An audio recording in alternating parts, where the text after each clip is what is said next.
প্রত্যেক ঘরে ঘরে বিভিন্ন রকম রোগ ব্যাধি এখনকার দিনে নতুন কিছু নয়। তো সেক্ষেত্রে আমাদের ওষুধের প্রচণ্ড প্রয়োজন হয়ে পড়ে। বিভিন্ন রকম ওষুধ প্রত্যেক মাসে আমাদের প্রচুর টাকা খরচা করে ওষুধ কিনতে হয়। তো এই ওষুধের মধ্যে আবার যদি জাল হয়ে থাকে সেক্ষেত্রে একটা খুবই চিন্তার ব্যাপার। তো কিভাবে আপনি চিনবেন যে কোন ওষুধ সঠিক, কোন ওষুধ সঠিক নয়, কোন দোকানের ওষুধ একদম সঠিক, কোন দোকানের নয়? তো এটা নিয়ে এবারে একটা বিশেষ প্রতিবেদন বেরিয়েছে সাপ্তাহিক বর্তমান সংখ্যাটিতে, যেটা আপনাদের সামনে নিয়ে আমি আজকে হাজির হলাম।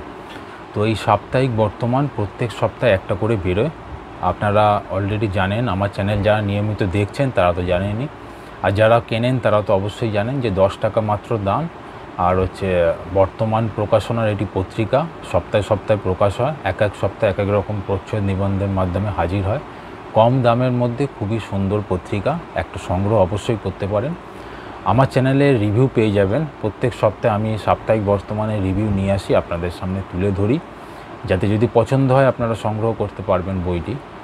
তো এবারের সংখ্যাটাও নিয়ে এলাম যে জাল ওষুধ চিনবেন আপনি কীভাবে। এটা মূল প্রচ্ছদ নিবন্ধ রয়েছে, এছাড়া একটা গল্প রয়েছে, 3টে ধারাবাহিক যেটা চলছে সেটা চলছে, এছাড়া অন্যান্য যে টপিকগুলো থাকে সেগুলো দিয়ে সুন্দর করে সাজানো রয়েছে এবারের সাপ্তাহিক বর্তমান সংখ্যাটি। তো আর বেশি কথা না বলে তো এবারের সংখ্যাটা রিভিউ শুরু করব, কি আছে না আছে তুলে ধরবো, দেখা যাক তাহলে।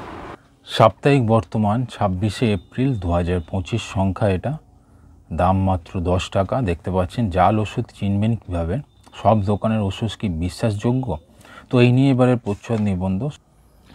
প্রচ্ছদ নিবন্ধ বিভাগে সব দোকানের ওষুধ কি বিশ্বাসযোগ্য, জাল ওষুধ চিনবেন কীভাবে, এই নিয়ে সমৃদ্ধ দত্ত, ডাক্তার কৃষ্ণাংশু রায়, ডাক্তার অঞ্জন অধিকারী, ডাক্তার বিশ্বজিৎ ঘোষ, ডাক্তার গৌতম আশ ও সুখেন্দু হীরা, এই বিশিষ্ট মানুষদের লেখা রয়েছে এই প্রচ্ছদ নিবন্ধ বিভাগে। এবারে 3টে ধারাবাহিক, সমৃদ্ধ দত্তর ঐতিহাসিক হত্যা রহস্য, লীনা গঙ্গোপাধ্যায়ের সন্ধে রাতের তারা, আর এবারের বিশ্ব সাহিত্যের সেরা ভৌতিক গল্প বিভাগে তানাকা কোতারো, এই এনার লেখা রয়েছে বা এনার লেখাটা অনুবাদ করা রয়েছে। এবারেও বিশেষ রচনা বিভাগে সিদ্ধার্থ মুখোপাধ্যায় গান্ধীজির প্রথম অনশন সম্বন্ধে লেখা, আর শঙ্করাচার্য বিবেকানন্দ সম্বন্ধে স্বামী হরিময়ানন্দের লেখা রয়েছে।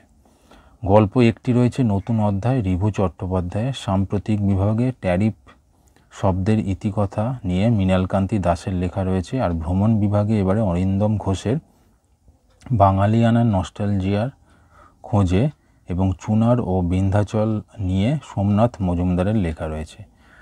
আর হচ্ছে সিনেমা ও টিভির বিভাগে এবারে প্রিয়াঙ্কা সরকারের সাক্ষাৎকার রয়েছে, ওনার সম্বন্ধে লেখা রয়েছে। আর নিয়মিত বিভাগ যেগুলো থাকে সেগুলো রয়েছে। তো এবারে সাপ্তাহিক বর্তমানের এটাই সূচিপত্র। তো জাল ওষুধ কিভাবে চিনবেন এই নিয়ে যে বিশিষ্ট মানুষদের লেখা রয়েছে সেগুলো এখান থেকে এক এক করে রয়েছে।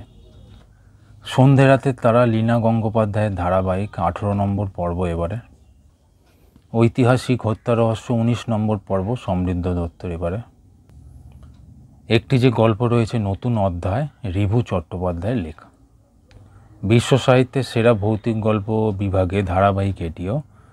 তানাকা কোতারো, 1890 সালে ওনার জন্ম, 1974 সালে ওনার মৃত্যু।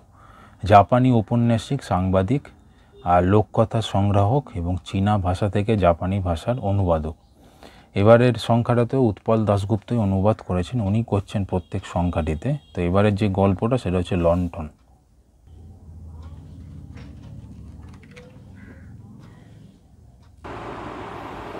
কেমন লাগলো এবারে সাপ্তাহিক বর্তমান সংখ্যাটা?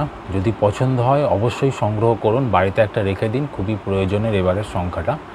যদি আমার চ্যানেল পছন্দ হয়, ভিডিওটা পছন্দ হয়, একটু সাপোর্ট করবেন লাইক সাবস্ক্রাইবের মাধ্যমে, আর দেখতে থাকুন নিউ ম্যাগাজিনস চ্যানেলটি। ধন্যবাদ।